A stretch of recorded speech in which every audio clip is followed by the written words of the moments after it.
Kayo ang dahilan kung bakit di ako sumuko sa mga bagay na kung ba't ang luha ko'y tumulo. Ito ang mensahe ko upang aking ipahatid sa mga tropa, kaibigan, kapangkat at kapatid. Pasasalamat kong kay tagal ko nang gustong sabihin. Ang puso ko ang gumawa nitong aking awitin. Para sa inyong lahat, ito ang tanging paraan. Sa mga taong para sa akin ay palaging nandyan. Hambog.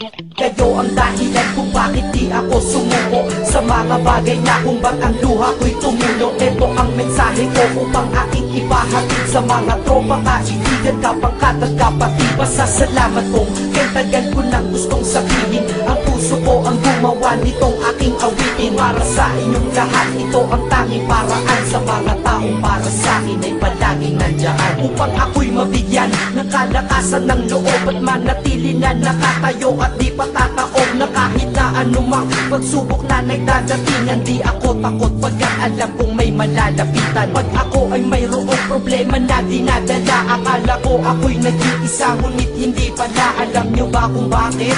Kasi andyan sila, handa na iabot ang tulong nagmula sa kanila. Walang reklamo at walang hinihingi na kapalit. Kaya di lang kaibigan turing ko kundi sang malapit na kapatid. Sila'y kinikilala kong ikalawa na pamilya. Wag ko daw isiping mag-isa ka pa. Dahil sila'y aking sanggalan, di ako pinabayaan. Damahin ko kalungkutan, di nila pinapayagan. Kung wala kayong lahat kaibigan ko, marahil wala na rin ako. Ngunit nandito pa ako dahil kayo ang dahilan kung bakit di ako sumuko sa mga bagay na kung ba't ang luha ko'y tumulo. Ito ang mensahe ko upang aking ipahatid sa mga tropa, kaibigan, kapangkat at kapatid. Pasasalamat kong kay tagal ko nang gustong sabihin. Ang puso ko ang gumawa nitong aking awitin. Para sa inyong lahat, ito ang tanging paraan. Sa mga taong para sa akin ay palaging nandyan. At di kayo nawawala at di ako tinalikuran. Yan ang dahilan kung bakit hindi ko kinalimutan ang aking pinagmulan. Pakikisama nangunguna. Pag nakita ka ng tropa sasabihin, shot ka muna. Pag nabadrip sa pamilya, lalabas ka lang ng bahay. Lakad lang ng konti, andyan sila at merong tagay na inyong pagsasaluhan at inyong pinapaikot. Simpleng tulong yan nilang unti-unting pinapalimot. Ang problema mong pasan-pasan sa mga pangyayari sa tahanan o sa pera o kahit pa sa babae. Kahit sa gulo o away, tila ba mga sundalo, di pwedeng maiwan ang isa manalo o matalo. Ganyan ang kaibigan ko, mas kilala bilang barkada. Kung ako'y mamamatay na bukas, ako'y handa na. At kung may ikalawang mundo o buhay para sa akin,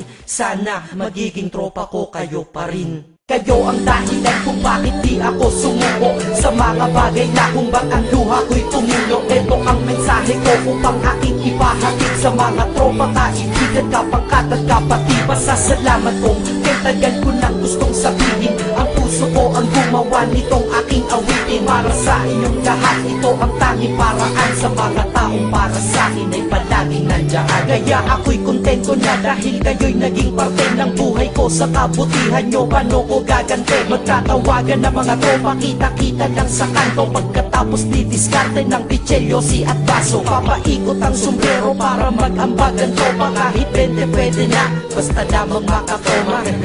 Ganito kami, at least magkakaramay. Kaya wag kang magtaka kung ba't masasaya ang tambay. Dahil tambay ay binubuo ng samahan na tunay. May kaibigang adik, mabait, iba ay merong sungay. Oo, iba-iba ang aming mga katauhan, pero iisa ang grupo pag sa trip at kagaguhan. Pag ika'y nalulungkot, kanino ka ba lumalapit? Pag nais mong bumitaw, kanino ka ba kumakapit? At kanino ka lumapit sa oras ng kagipitan? San pa ba?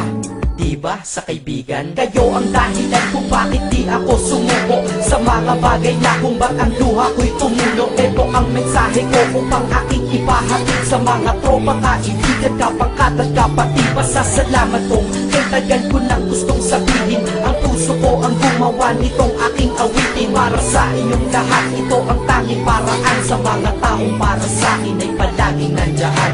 Salamat. Acero Records, Sad Productions.